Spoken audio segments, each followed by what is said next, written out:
Now in the Quran, Allah talks about people who spend extravagantly, and there are two words used for it.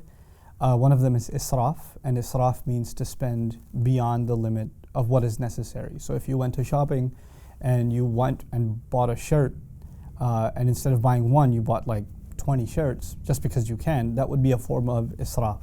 So israf is obviously, a shirt is something beneficial, you can use it, you can wear those clothes, but if you go above and beyond what is necessary, that's called israf. And israf is looked down upon in the Quran.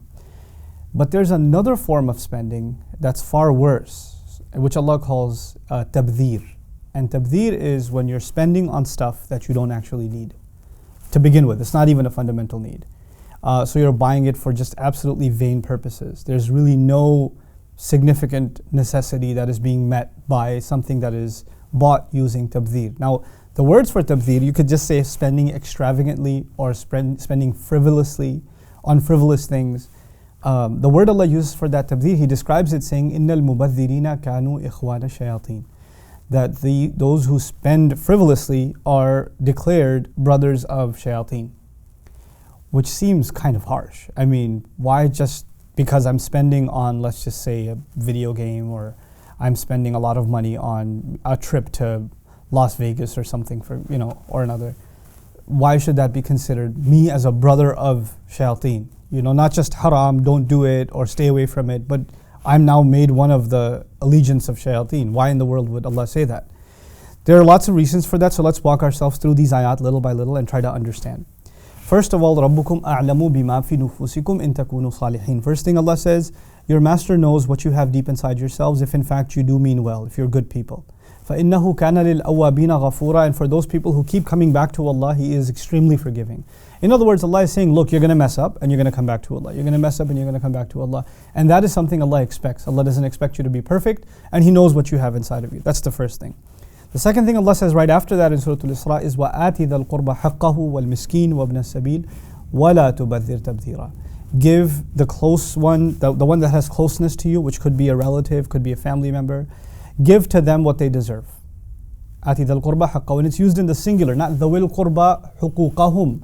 ذَا الْقُرْبَ حَقَّهُ, which means you have to think about every single relative and what they might deserve. Like you have to think of your relatives individually because of the ayah.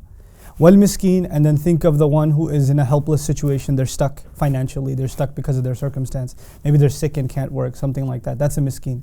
وَابْنَ السَّبِيلَ, and someone who's on the road, meaning they're either, you could consider them homeless, or they're in the middle of travel, or they're in transition. These kinds of people are called وَابْنَ السَّبِيلَ. So give these people what they deserve. In other words, when you're helping them, you're not giving charity to them. You're not doing them a favor. You're actually giving them what they deserve. And in the same ayah, He says, وَلَا تُبَذِّرْ تَبْذِيرًا.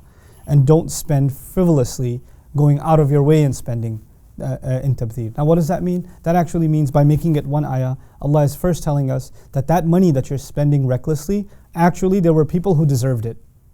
So the first crime you're doing is you're depriving people that need, and you're spending it somewhere else. Now when people need money and they're desperate, and you could have helped them but you didn't, and there are millions of us who can help, and millions of us start spending frivolously instead of helping others, and a culture of that is created, what happens on the one side? The people of need, they may resort to desperate means to try to make ends meet.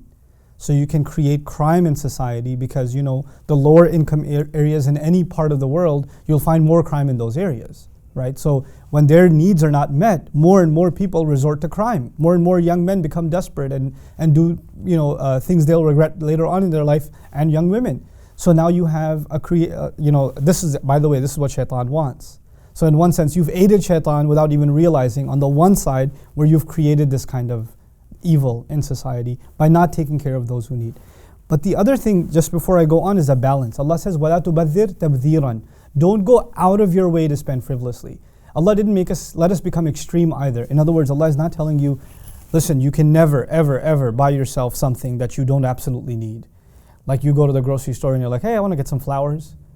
Well, you don't need flowers technically. You could survive without them, but that's okay. Allah is saying, لَا تُبَذِّرْ تَبْذِيرًا. By saying that, He's saying, you're always going to spend on some things that you don't absolutely need. That's okay, but don't make a habit out of it, and don't go out of your way to do it. And don't do it in extreme cases where you're spending hundreds, if not thousands of dollars. In some cases, people spend millions of dollars on stupid things. Don't become one of those, because that's evil. Then the next ayah says, إِنَّ الْمُبَذِّرِينَ كَانُوا إِخْوَانَ الشَّيَاطِينَ. No doubt about it, those who engage in this kind of spending, and look at the remarkable language, Allah does not say إِنَّ الَّذِينَ بَذَّرُوا, those who engaged in this act of spending. Al-Mubadhirin is a noun, it's an ism fa'il. What nouns are, they're permanent.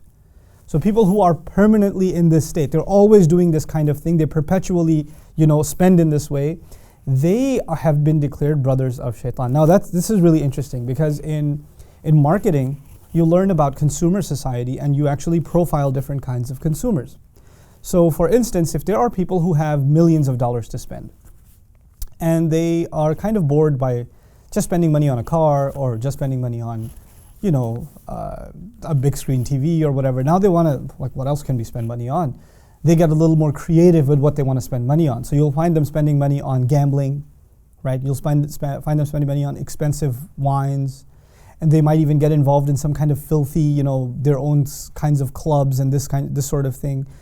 So they create an entire elite entertainment industry, right? That is catered to the needs of the very, very wealthy, because they have disposable income and they've got money to spend on booze, and they've got money to spend on gambling, and they've got money to spend on whatever, prostitution, all kinds of filth. That industry could not have existed if the wealthy were not spending money on it. And the money has to keep coming in constantly, right? They have to be mubadhirin. They cannot do this one time, because if the wealthy, which are a very small population of any society, do that kind of spending just one time, well, think of it from a business perspective. The person who's selling them these services, he can't survive if he has a customer that comes in once or twice. He needs a regular customer. So they actually become mubadhirin. They become people who spend frivolously regularly. And thus they create and flourish the gambling industry and the alcohol industry and the prostitution industry, you name it. They create that entire environment, that entire scene, just by their frivolous spending. And this, we're talking about millionaires and billionaires, but this comes down a little less than that too. If, there are young people that are watching, they're downloading some filthy, video, movies or whatever online. They're like, oh, maybe I'm just harming myself. I'm not hurting anybody else. Well, actually, you're supporting an industry. They would not have made their money if you didn't download anything. So if and the tragedy of our times is a huge proportion of the filth downloaded online is from Muslim countries. So that's a reality. So Allah is saying, إِنَّ الْمُبَذِّرِينَ كَانُوا إِخْوَانَ الشَّيَاطِينَ, perhaps because some of the most evil enterprises that exist in our times and have always existed are supported on the backs of people that have disposable income and spend it irresponsibly. This is the point that's being made here. It's a very heavy point. We talk about responsible consumerism, and you have to spend money in places where that are clean, that you don't have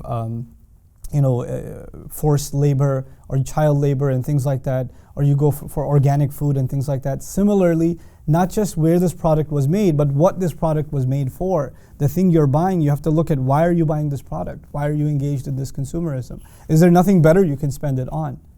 So this beautiful balance between two, this is what I want to conclude with. On the one hand, the balance of, look, sometimes you are going to spend beyond your need, and that's okay. But on the other hand, if you become mubadhirin, you're going to become brothers of the shayateen, because you are brothers in that you are giving them business and they are giving you entertainment. You become brothers and partners in a sense.